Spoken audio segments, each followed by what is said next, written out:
congratulations on the film. It's absolutely fantastic film, so congratulations. Well, thank you. Thank you very much. Did you get a chance to watch the screener? Or, I did. I got a chance to watch the screener. It's fantastic. Oh, you're so kind.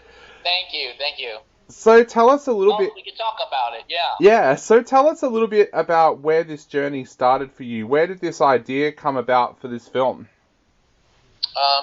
The original idea really came from Suzanne De Laurentiis. It's always been her brainchild to tell a Jersey Devil story, and we've worked on a bunch of genre films in the past. She's from Philly. She pitched this idea to me years ago, but we just never had opportunity or just never had the chance to produce the story. We've had other projects come along, and then Sasha, the star of the show, Sasha Ann, we met her through her manager or something. And anyway, she at the time was battling cancer, or she had just gotten over it. And so they were trying to create, her family and her and the powers that be were trying to create a little, like a Make-A-Wish type of project for her. Yep. And kind of she wanted to do some acting and this and that, and we heard about that need, and Suzanne asked me if I'd be interested in being a part of it. I said, sure, yeah, that sounds interesting. And originally it was going to be a short film, and something that she could handle. She's never really acted before, and so we just thought it would be a great opportunity for her to kind of try her hand at this and give her a chance to do what she would love. I mean, we didn't know what was going to happen. She'd just come off of maybe a couple of months off of remission, so she was still very beat and tired, and she's a fighter.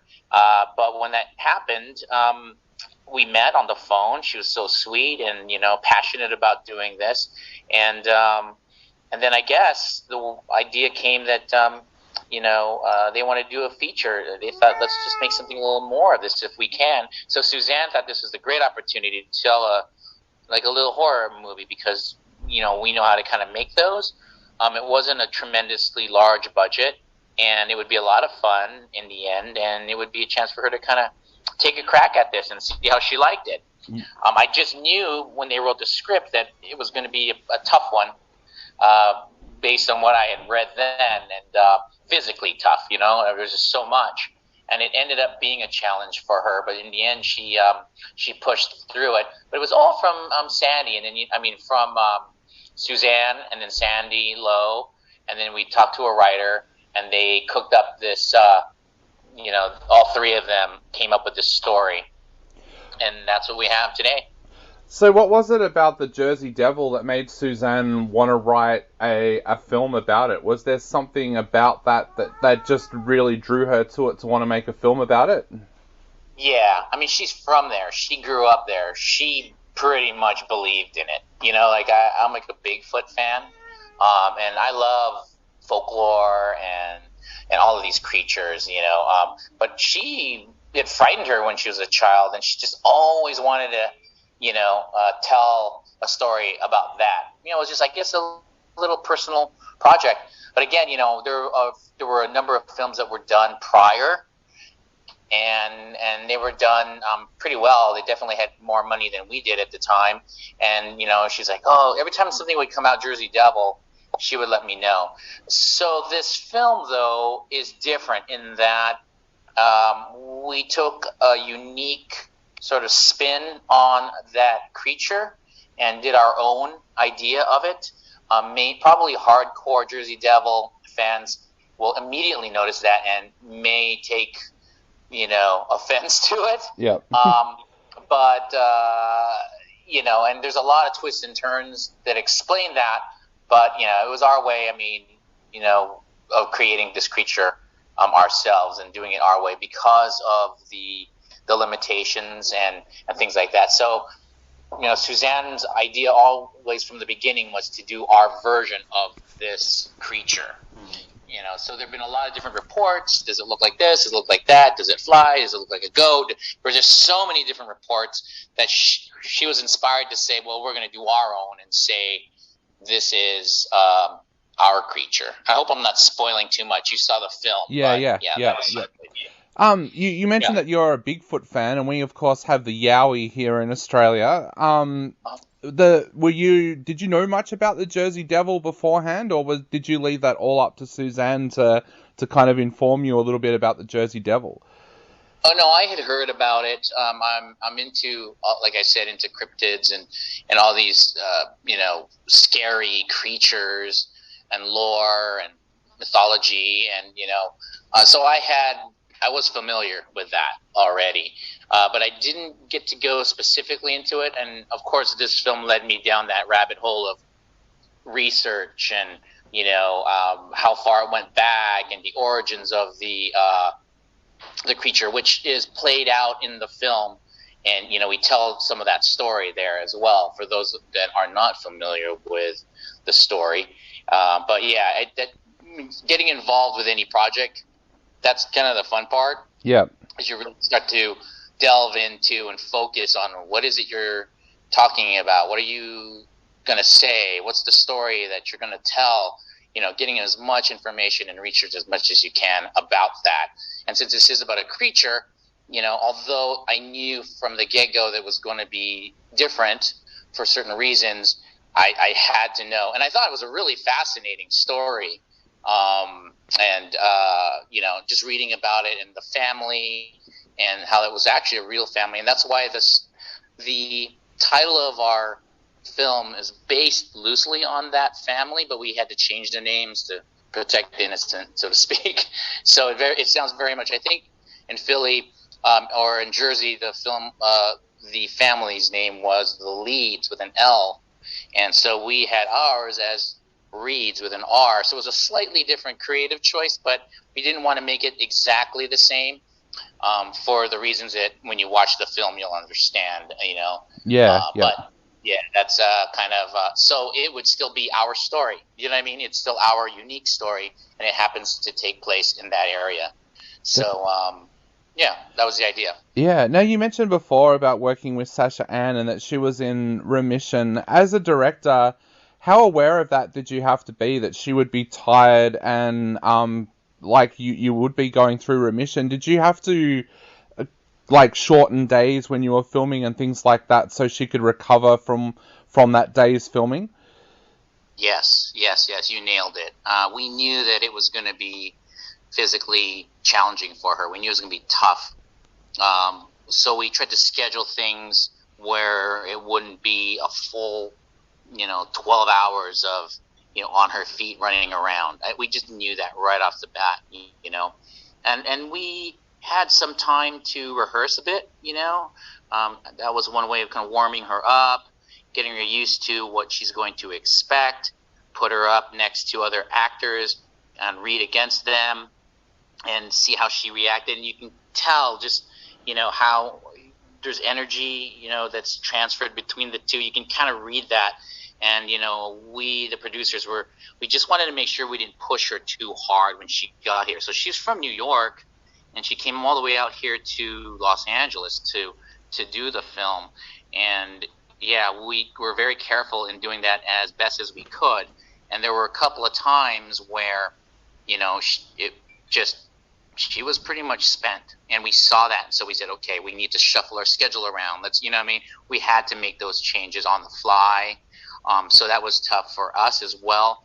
But again, when she was needed, and there was one moment she actually hurt her foot, and you can kind of see in the film, she did a great job of pushing through, and she was sore, but she says, I'm going to do it, Dale. I'm going to do it. I'm still going to go up there and do it. So it was just her foot, but her energy was still up, So yeah, we knew it was going to be tough. We all knew what we were up against, and we still went ahead and pushed forward and did it.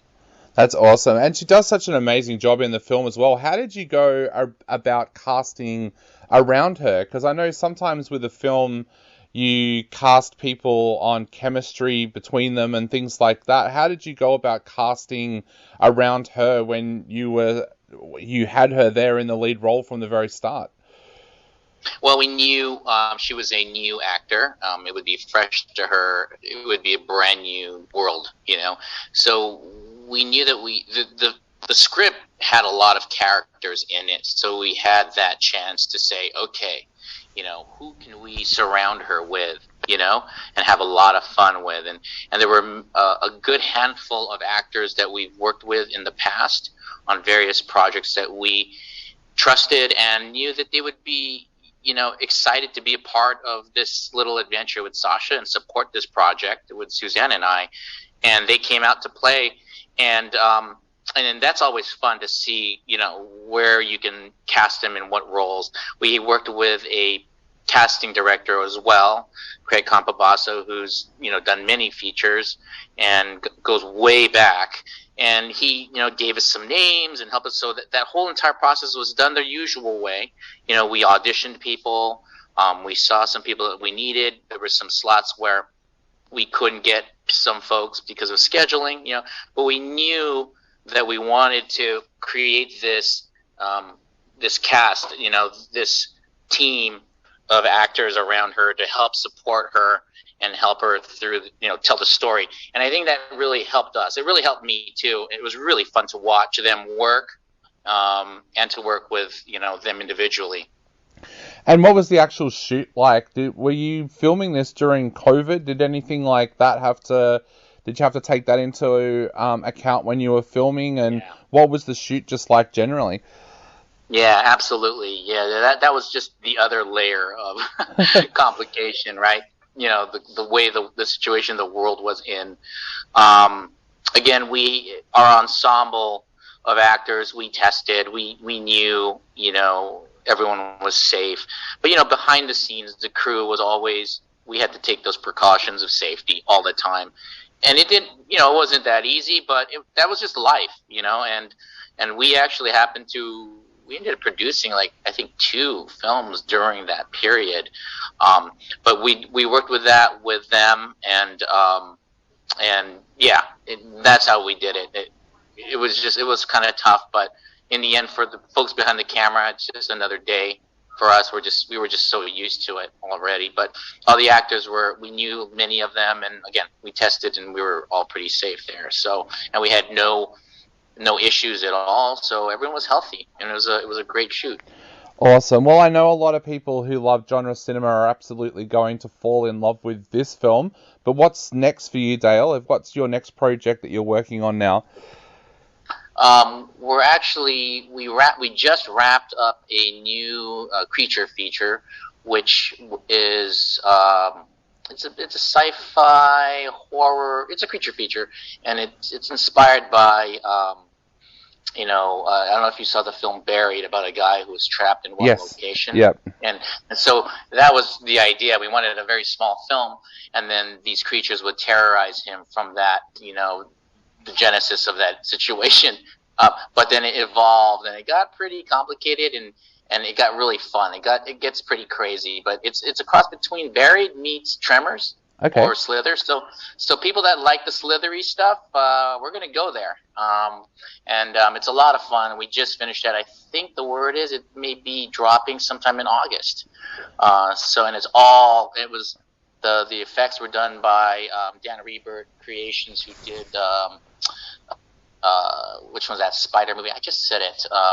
Itsy Bitsy, and a ton of legacy movies, and just a ton. I think he worked on the original Slither as well. But we had him create the creatures, and it's going to be a fun one. A lot of heart, you'll see that one of the actors from this last one became the lead in the latest one, and that one's called They Crawl Beneath. Awesome. So that's what's going on next. Horror, and then we're also working on various other projects. Suzanne's company and I, we do all different things, and we're also working on a new pilot for a comedy dealing with cats and dogs based on a book series, and we're very excited about that. As we speak, we were just editing that today. And then there's a reality show thing. So we do all kinds of stuff over here, but our love is really narrative features, and I guess we do a lot of genre, and there's some really bigger things down the pike as well, so we hope we get the chance to do those as well. Awesome. Well, to wrap up now, what would you like to say to people out there who are about to sit down and watch Reed's Point? Don't be mad at me for the ending. You saw the ending, right? Yeah, I mean, yeah. that was pretty. It was a pretty wild ending, and there was actually a reason how that ending occurred.